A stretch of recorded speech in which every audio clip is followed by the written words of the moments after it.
FM 89 WONC Naperville, Chicago. You're tuned into the Yardbird Suite, modern jazz from bird to the beyond, every Sunday afternoon, 3 to 6.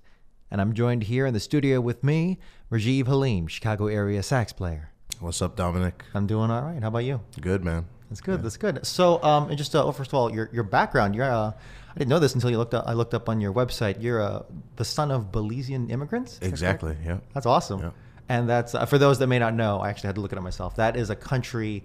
Is it enveloped by Mexico or is it? It's in Central America. It's a neighbor of Mexico and Guatemala, so it's about 6 hours south of Cancun. Okay, cool. But yeah, it's in Central America. So what's it like growing up in that world? Oh man, I mean I was born here in Chicago, but it's different because my parents were very adamant about keeping the culture with myself and my siblings, and they cook Belizean food. They speak in the English dialect that they speak down there, all throughout growing up. So, I mean, I can speak it a little bit, and I understand it well. So when I go to Belize, there's something different about being in the actual country, but at least I have some sort of exposure to the culture already. Yeah. So that I mean, it's great to have grown up in America, but with a different culture, in the household. So yeah. I also come from first generation. I think it's a kind of a debated term. My parents are also from the Philippines as well. Okay.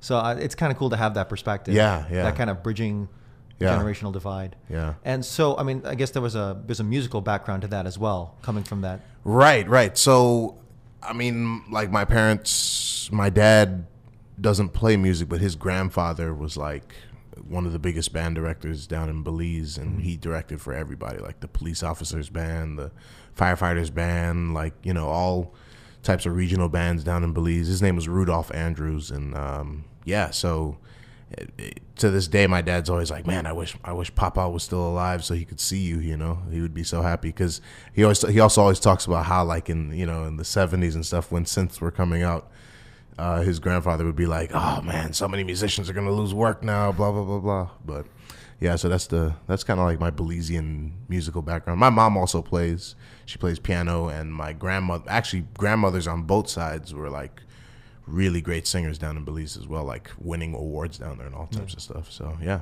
that's awesome. Mm-hmm. Well, you seem to have incorporated some synths and electronics into your music. Oh yeah. So you can tell them that if you haven't told your dad already, but you still got work. Yeah. So getting started in Chicago, you've been in Chicago your whole entire life. career-wise. Career-wise, yeah, I've been here. But I mean, I've been here my entire life too. I never really moved. I've traveled a lot, but never really moved. Yeah. So how'd you get started in that sense? Was it? Yeah, man. I mean, it was just my parents putting me into a band program. I mean, I was 8 years old at my elementary school, and we went there for registration, and I was running around the gym, with my little friends that I knew from the previous school years, and they went to the band table and called me over and were like, "Rajiv, we're gonna let you start playing an instrument," and I was like, "Okay," 8 years old, like, whatever, I just want to go play, So the band director listed a bunch of instruments, and the last one he said was saxophone. And I couldn't remember anything else before that. Yeah. So it also happened that the sax is like a favorite instrument of both of my parents. So they were like, how about the saxophone? So we ended up choosing that, and there you go. The rest is history. Oh, what about like early jazz influences for you? Well, like I said, I started at 8, but I didn't really take it seriously until I was about 16. Sure. So, and what happened was my band director, loaned me a CD, a Charlie Parker CD. And nice. I was just like, whoa, I didn't know this could be done on the saxophone, So I remember that winter break, just like deciding to just compile a bunch of scales and just, study as much scales as I could in the 2 weeks that we had off. And from that point forward, I was just bit by the practice bug and kept practicing, That's good. It's very homespun. Yeah. Kind of like the beboppers themselves. Yeah. I mean, yeah, essentially. I mean, just listening to music. I mean, my parents have always had great music playing around the house since I was a kid, great Caribbean music, obviously, being from the Caribbean. My dad's a big Motown fan, country music fan. Yeah, so I've always had great music around the house, but jazz, like improvised music, as I like to call it, that really didn't influence me until I was about 16. But yeah. Sure.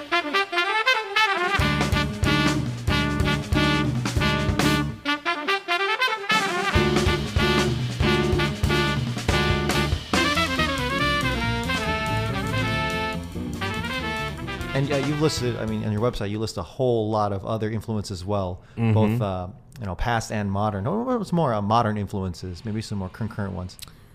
Oh man, I mean, that list is super long too. Yeah. I mean, like Miguel Zanon is like a great alto saxophonist that I love. I mean, he's doing a lot of stuff with Puerto Rican folk music as of late over his last like 3-4 albums. That's really been something that he's really stressed, which I think is really awesome because, you know, having come from a Caribbean country and, you know, sort of being exposed to the folk music from down there as a kid, you know, it's kind of cool to see how he's able to, you know, mold improvised music and Puerto Rican folk music together.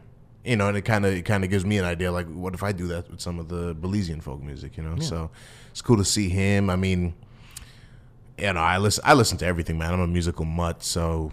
I've noticed, actually. I have like other projects that I've looked up here. You've been in a group called Kids These Days. Oh, yeah. And I think they had a stint with, like, Chance the Rapper as well. Yeah, man. Well, Kids These Days was kind of like a super eclectic group, man. We pulled from everything.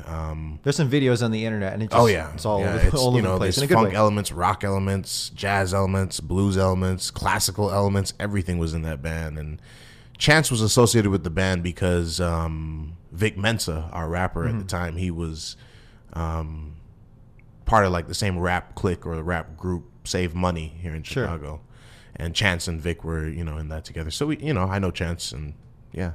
He's awesome.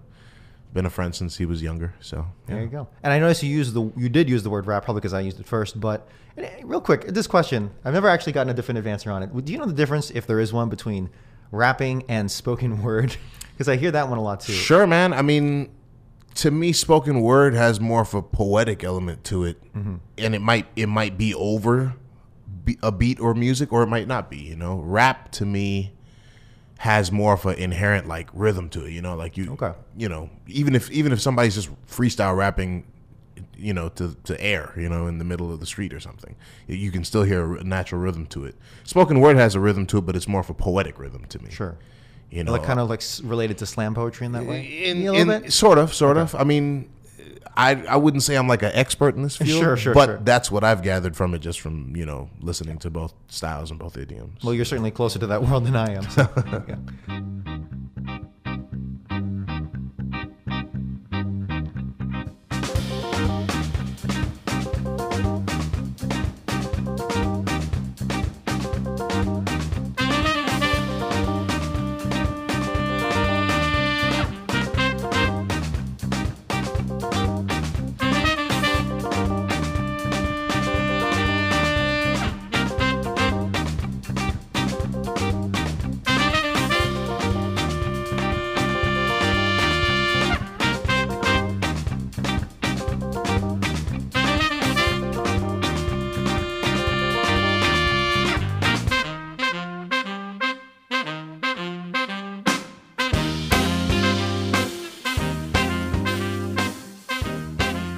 And then this was one where I caught you live for the first time at the Xavier Breaker Coalition. Oh yeah. It was the show here at the Union. Yep. And you're actually really. I interviewed Xavier, and it's funny because he seems like he's a very kind of laid back kind of guy. Oh yeah. Or just tired because he's giggling all the time. Either one. But I mean, when I talked to you, when kind of the group and some fans went out later, you were very excited about the coalition, about just where it can go and stuff like that. Oh yeah.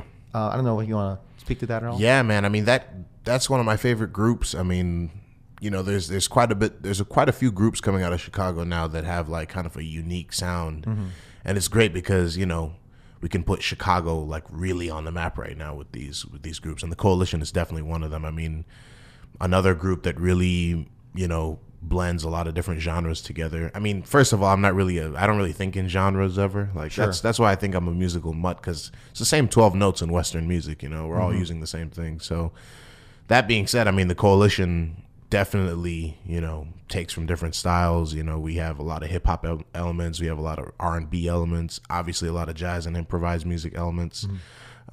We've also dove kind of into the electronic side of things. I haven't used my like effect board that much with them, but I'm kind of working on some pedals and stuff, and Some Brecker Brothers kind of stuff. Not really?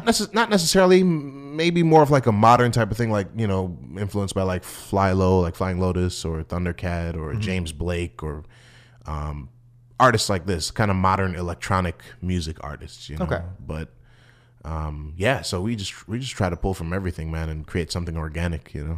So then, as someone who's been in the Chicago scene for a long time now, but pretty much since you were young, what can you say if this is just my bias? Because I have been listening to jazz too much, just in like the past 5 years. So I've been too in tune with the scene. I'm trying, but is there something? Would you say something special happening in the Chicago area, or has it always kind of been that way? Kind of like, because that's what I've been talking to with some people like Katie Ernst, and a little bit like with Xavier as well, and a few other artists. They seem like a kind of a younger artist coming out of the woodwork and coming out with their own projects. Sure. I mean, Chicago, if we're talking about improvised music or jazz, Chicago's definitely had like a big imprint on, the scene forever. I mean, whether we're talking about cats like Von Freeman, Johnny Griffin was from Chicago, I believe. Fred Anderson, great tenor saxophone player. Obviously, like the AACM, Association for the Advancement of Creative Musicians. That was founded here by like Muhal Richard Abrams and all these great artists back in the 60s and 70s rather. Yeah. So, I mean, we've always had a big impact. I mean, Louis Armstrong moved here way back in the day. This is where he developed, So Chicago's always been on the map, but for some reason it seems like in the last 20, 30 years, things have been more focused on New York or LA. Yeah.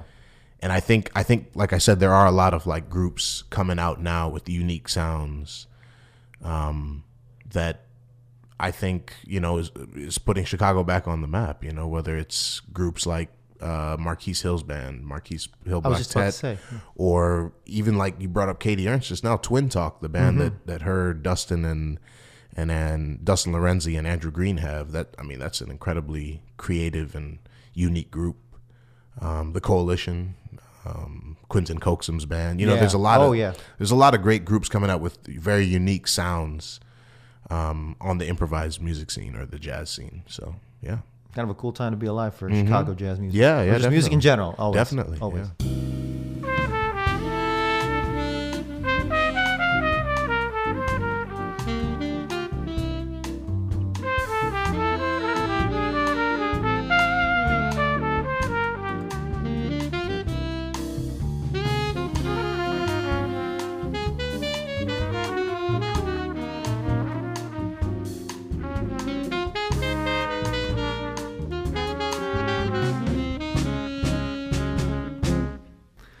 So let's get to your music then, specifically your Sure. debut album, Foundation. I'm waving this thing around as if people can see it. But first of all, how many compositions here were original? 8 out of the 9. 8 out of the 9. So the only one that's on there that's not original is Donna Lee, right. which is Charlie Parker. But I did arrange that. So, yeah. Yeah, that's even unique in itself too. That's cool. Yeah. And the inspiration here, according to the liner notes, I believe the inspiration for this album is rooted in the past 100 years of American music, which all stems from the feeling of struggling and the musical concept of the blues. Yeah, definitely. I mean, basically all Western music comes out of the blues, man. And really, because it comes out of blues and gospel, which really by that, if you want to associate it or, relate it to real life, the blues is struggle music, man. It's about struggling. It's about, not having a good day, or it's relieving some sort of stress. And that's what blues is about. And I mean, that's why you have, tension in a lot of chords and in so-called tension in a lot of chords in jazz music, or, You can have a lot of tension. Yeah. But you have that release at the same time. It's always been about the struggle, whether we're talking about praying to God with gospel music or just, being, singing a song to relieve your stress on a secular level. I mean, everything's come out of the blues, basically. Rock, hip hop, everything. It all comes out of the blues. And that's why, with me being such an eclectic listener, I put that statement on there, that Yeah. All this, you know, you have to understand what you're doing from a historical level, and it all really does go back to the blues in American music, at least. Yeah, it's always cool to see to kind of draw that line mentally from say, you to the AACM to Charlie Parker, all back to the blues. Yeah, definitely. I mean, yeah, you can't know where you're going unless you know where you came from. So we're all standing on somebody's shoulders, and to not understand your history and to not realize that is pretty ignorant and kind of stupid. Like you're going to make the same mistakes they did instead of learning from them. You know, we should learn from those and move on and make new mistakes. Yeah. You know, I'm the type of person that has no problem with making mistakes, just as long as they're new mistakes. You know, right? And we don't repeat the old ones too much. You know,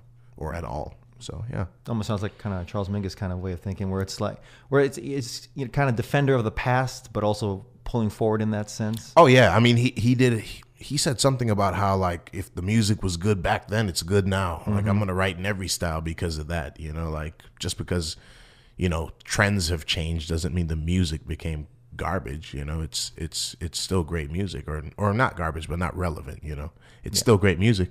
You know, so. Why can't it be good now if it was good then? Absolutely. That's why they still play it at the jam sessions. Mm-hmm. Mm-hmm.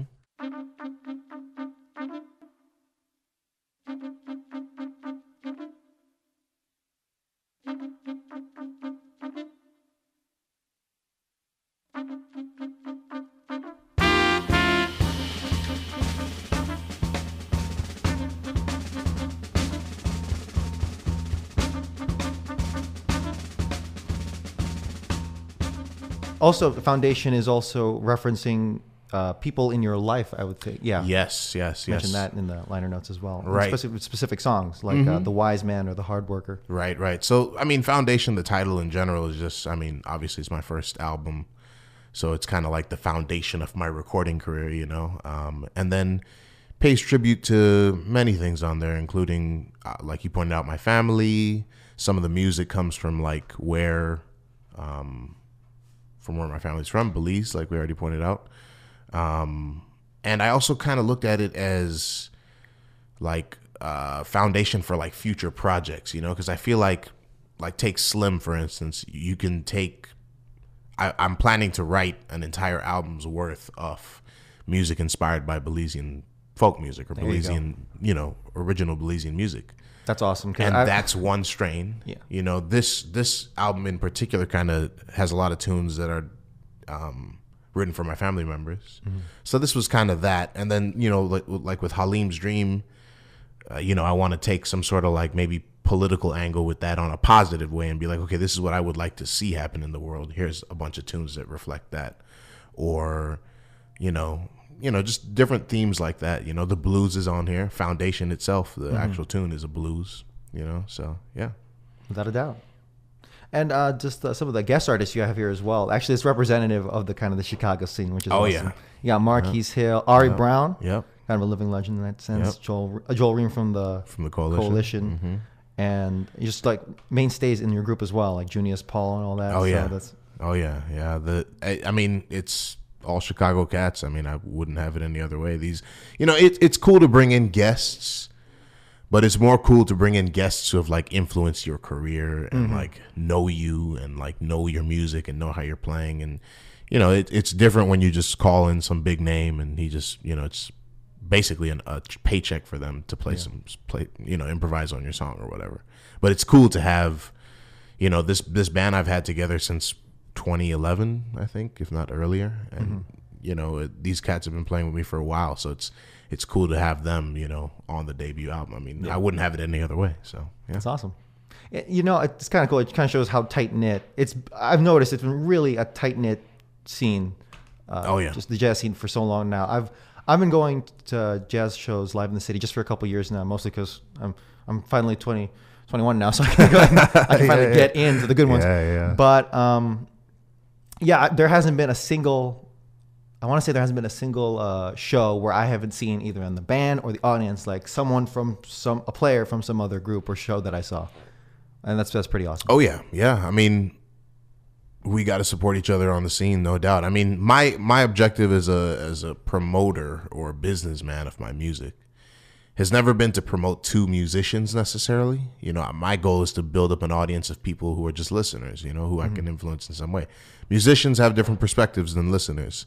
And I mean, I play for people. I don't really play for musicians, you know what I'm saying? But it is still great to have, you know, your fellow, you know, peers come out and, you know, check out your music and see what you're doing. Because, you know, I do that all the time too. I can get inspiration from that somehow, you know? So it's cool to have cats on the scene who support each other, you know? But yeah. Very well said. Yeah.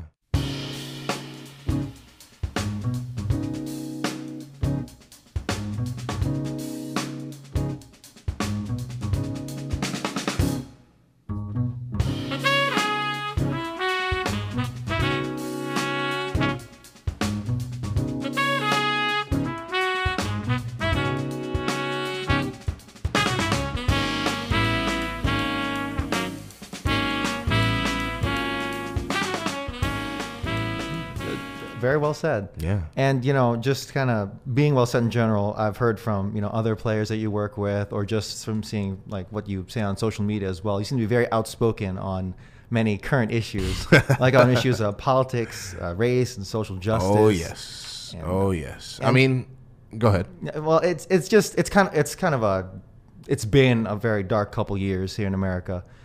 Just in terms of race relations, because as we're recording this, what had just transpired was the Dallas police shootings, which took the lives of currently, of what we know so far, 5 police officers at I believe a Black Lives Matter protest, and that was sparked from just this past week of two more black men who were shot and killed by police officers. So I mean, just without going too much into like a huge rant, like how do you take all that tension that you feel, especially living in an urban area, making music in an urban area, making your living there? How do you put that into your music? Because jazz music in particular really exposes the player, I believe. So. Right. I mean, well, like we pointed out a couple topics ago with the blues, I mean, it's struggle music, man. So, you know, this is nothing new. It's kind of sad that like it's really being brought out to the forefront right now with all these killings and, you know, killing of innocent people, you know, whether it's the officers or the African-American cats that got killed a couple days ago, you know, and these are just the ones we've seen, you know. Right. This type of stuff has been going on for hundreds of years in America. So someone told me that, you know, it's a different world now, and I'm like, is it really a different world, or is it just the same world? We got better glasses. I mean, it's a different world in the sense that we have technology and we're more connected on a global sense, but like, you know, if the same ignorance is there in people's minds, it's still going to come out, you know, whether we have iPhones or newspapers, it's still going to come out either way, you know? So, I mean, I wish, like, you know, we will have already played the gig by this time, but I wish I would have had a chance to write a tune for this week's events for the gig, which would have been, I guess, yesterday, at the Clipper that my band is going to perform. But instead, I actually just took a tune from a Charles Mingus album and put that into the set instead. So, you know, I like to be very, very, when it comes to topics like this, you know, I like to conceal what I'm saying in some way just to make it art. But, you know, I like to be a little direct with what, you know, the message is on the album as well. So at some point, I know, speaking of, you know, foundation and where it could go, or, you know, what I'm thinking in the future, that's definitely like a project I'd like to put together of, you know, political critiques, basically, you know, critiquing the system and critiquing not just the system, because the system is made up of human beings, man, you know, so it's really a critique of human beings and people's fears and ignorance, you know, and eradicating that, you know, becoming more understanding, becoming more knowledgeable. Like I just said, the world is different now. We have Google. I can pick up my phone and look up anything right now. Yeah. You know what I'm saying? I can look up, you know, what it's like in Qatar or, you know, Saudi Arabia or, you know, Nigeria or anywhere. I can look up, you know, any information I want on that I could probably find on my phone. And that being said, I think, you know, there's no excuse for, like, you know, being ignorant at that point. And that, to me, that leads to, you know, more unity. If we know more about each other and we understand each other and we understand our cultures and, you know where everybody comes from, you know, then I feel like the ignorance that's displayed in killing innocent people just to kill innocent people will be less. People will use their intellect more than just human nature and human emotional responses. It's dangerous because the divisiveness we're seeing right now across the country, I feel like it's being spurred by, it's kind of funny, the technology, the internet was supposed to liberate us, make us smarter, but at the same time, it's also made us more ignorant, I believe. And this might be the result of that, or at least, one of many results. It's just, I don't know. Yeah, I mean, it's a complicated subject to dive into, and there's so many angles that we could be here for like 3-4 hours talking about this, and that's the main thing. How do we change people's mindsets? You know what I'm saying? Like how do I, anybody anywhere. I mean, I live in a big city, which cities tend to be more liberal, but everybody, in the United States of America in particular, because I was talking yesterday with another musician and we both kind of agree that this is an American problem. We go to, he was telling me he had just went to Ireland or was passing through Ireland to get to a gig or something like that. And he was like, man, I don't have any problem with Irish people at the airport or anywhere in Ireland. But if I'm at an Irish pub here in Chicago at like Western and, 100 and whatever, I could get beat up, you know what I'm saying, by some Irish Americans. So this is an American problem, you know what I'm saying? So I don't know, man. I mean, Charles Mingus was the same way in the 60s. Like his music was written to critique people. I mean, music is beautiful. We get to play it and express ourselves and, do whatever, we feel, perform whatever we feel. But to me, I mean, it should be a direct response to what's happening in real life. And so, yeah, that's definitely a goal of mine, to either the next record or the third record is going to be super critical of the system. And to be honest, I don't really care what people think. Like if you're getting offended by what I say, then that's your problem, and look at yourself, man, because I'm not going to be throwing out anything crazy out there. It's just going to be like looking at the system and seeing what's going on. I mean, I've been observing politics in the system for years now, like 5, 6, 7 years. Ever since I was in my late teens, that's when that really started to get into me, and I really started seeing what was going on, and understanding a little better. And I'm still growing to this day. Every day I'm thinking about, how to make what I can do to make things better. And I don't feel like I've done much yet. Yeah. Perhaps putting out an album of politically critiquing themed songs will do something, but I've been looking for ways to get more involved just as a citizen, and making people wiser, so that, because to me all this stuff, like I said, is based in ignorance, man. If people just weren't so fearful and weren't so ignorant, and were more open to learning about other people and learning about each other and culture and the history of this country, and seeing how the system has been set up to hold down like minorities. You know what I'm saying? It's been set up that way by rich people. Rich people set up the system to divide poor people and make us bicker among each other. I mean, it's the classic divide and conquer. Let's divide up these poor people. Let's make them critique, make them, bicker with each other over superficial crap like skin color, so that we can go run to the banks with all this money. You know what I'm saying? I mean, I hate to start diving into this. Sure. But, no, that's all right. But it's something that I will dive into eventually musically and be very critical about. So it's good that, at least you have an outlet, or, it's easy for, I talk to other, radio people here at the station, and it's like, man, I just feel so useless sometimes with all, it's kind of like all these shootings that happen, like in Orlando when that happens, like, yeah, man, what are we doing every day to kind of just contribute in some small way so that stuff like that doesn't happen, or at least to cope with it? So it's nice to see that musicians have a way to deal with it. Yeah, I mean, convey their emotion every day. That's why I like jazz music in particular. Yeah. Not to say, of course, that other styles can't do that. But I always liked jazz because improvisation is such a central component to the music. That every day there's like new frontiers being broken. That ignorance gets broken a little sooner than in other musics. Certainly. I mean, improvisation is a direct reflection on life. You know what I'm saying? Like, we have to improvise every day. Like, we're literally improvising this conversation right now. Right. You know what I'm saying? That's what we do when we play, you know? I mean, last Thursday, I think I did a gig with Junius Paul, my bass player, with his quartet, and we just did completely free improvisation, you know? Like, wow. No plans, no rehearsal, no nothing. We just showed up and played. And that's truly a reflection of life, you know? So sometimes life has some dark stuff to happen, some struggle type of stuff among citizens and among people. So why shouldn't we reflect that, you know? Mingus did it, like I said, you know? Max Roach, Abby Lincoln, all these people did it. And, I mean, hopefully it made some sort of impact back then. I'm sure it did, you know? So hopefully we can do the same now. It's made an impact on you. You know, not just oh, let's play this music because it feels good and we like playing licks and tunes and stuff. I mean, I like musical elements and stuff, you know, like scales and stuff like that. That stuff is all meaningless to me, man.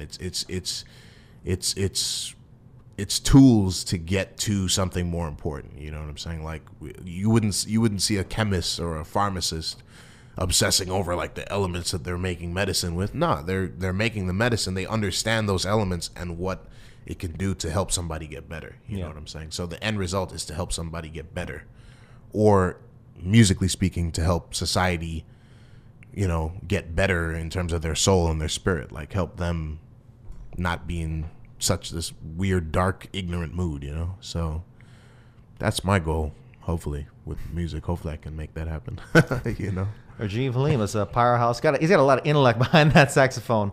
Oh, yeah. I don't know, man, kind of blew me away with that. Yeah. It's kind of cool just seeing you here, and it's people might even be a little, you know, scared of that, but you know, honestly, you don't care, like you said. Like, people got to face the truth, right? I don't care, but it's like the reason why I don't care is because it's so stupid, man. Like, why would you? I mean, like, look, the only reason. I mean, it's come out many times for the Orlando shooting, for instance. The only reason this guy, they say he was there like for 3 years hanging out, and then one day just decided to go and shoot up everybody, you know. And maybe he had some repressed feelings about being, you know, a homosexual, and perhaps, you know, because America still kind of frowns at that, or certain cultures within America still frown at that, he felt restricted, you know, like he felt like he couldn't express himself. So you find that many times people will take out their, you know, frustration on the same culture or same group of people that they actually want to be a part of. And because they can't be a part of that group, they'll destroy the group. You know what I'm saying? If I can't beat them, you know, let's get rid of him type of mentality, you know, which is kind of sad. But I mean, that's, you know, it's weird because every day, even this morning, I woke up like, man, sometimes I wish I could just like stop playing music and just start being an activist or something, you know. But you know, this is your activism, though, in a way. That's a good point. Yeah. That's a good point, man. Like, I could, you know, mix the music and the activism together, because that's what it should be. Art's always been a statement, critical statement many times. So yeah, I think it's a good avenue too, because you know, there's so many talking heads now. There's so many avenues of people just talking and talking. Yeah, a lot of it people don't know what they're talking about. Yeah. But I think music. I'm kind of glad I joined this. You know, just became a fan of this jazz scene. Yeah. For these reasons. I mean, talking is a good thing, man. But it depends on what you're talking about, who you're talking to, and I mean, that's pretty much it. Like, if you're talking to somebody, and dialogue's one thing. Dialogue's good. Exactly. Talking is one thing. Yeah. Dialogue is another thing. Let's talk about, you know, what we need to do concretely to change things in society. You know what I'm saying? Let's talk about, you know, understanding each other more and understanding each other's culture and trying to grow, you know, smarter or more wise or more knowledgeable as human beings, so that, you know, we don't go kill, you know. So if I see a black person and a white person, they're just human beings to me. You know, if I see anybody of any color, they're just human beings. Like, I'm not going to treat one differently from the other, because I understand that we're all human beings, and we all have different backgrounds, different cultures, different upbringings, you know. We're all human beings. Some people have everybody's had their own experience. Some people have had, you know, really harsh growing up experiences. Some people have had really comfortable experiences, but that doesn't negate the fact that we're all humans and we should all be treated as such, you know, as a default, basically. You know, that is the bottom line. You know, you don't have a right to kill somebody just because, you know, you don't like them. You know, that's the ignorance that's there, and that's what we need to get rid of. You know, or you don't like them, or it's, you know, it's really a systemic thing, because this type of mentality has been passed down through families for generations. You know what I'm saying? It could be also the individual may have experienced something with a person of whatever culture or background that makes them think of them negatively, but it also could be a generational thing. Yeah. It's definitely a systematic thing, you know, a systemic thing. So there's so many elements to like combat. And I mean, I'm by no means an expert in this field, but I am very interested in it and very interested in seeing progression of human beings, you know, on a global level as a whole, you know, because I also happen to be like a pretty big space amateur buff. So like, I'm like, man, why are we bickering down here? Let's go explore Mars. Let's go, you know, let's try to get to the next galaxy, man. Let's see what's out there, you know, because nobody knows what's really out there. So let's go do that instead of all this crap here on Earth, you know? So yeah.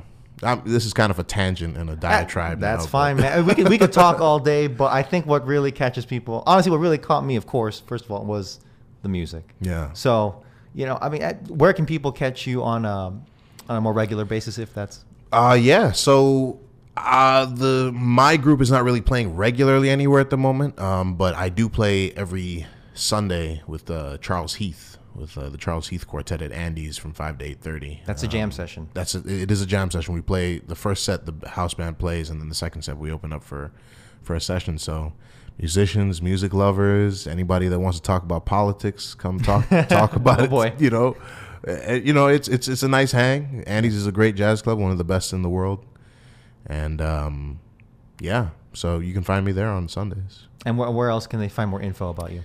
My website is kind of being redone at the moment, so I would say milaproductions.com, MILAH productions.com, and that, I mean, it'll eventually be, you know, up to speed. I kind of redesigned my logo the other day and stuff like that. But Facebook, is there a Facebook? Facebook, I'm on Facebook. Just type in Rajiv Halim. My personal page and the artist page will come up. I've ran out of friend room on the personal page, which I guess is kind of cool. But yeah, there's the artist page on there. You can find me on Instagram at Rajiv Halim, on Twitter at Rajiv Halim, which is RAJIVHALIM. Where else?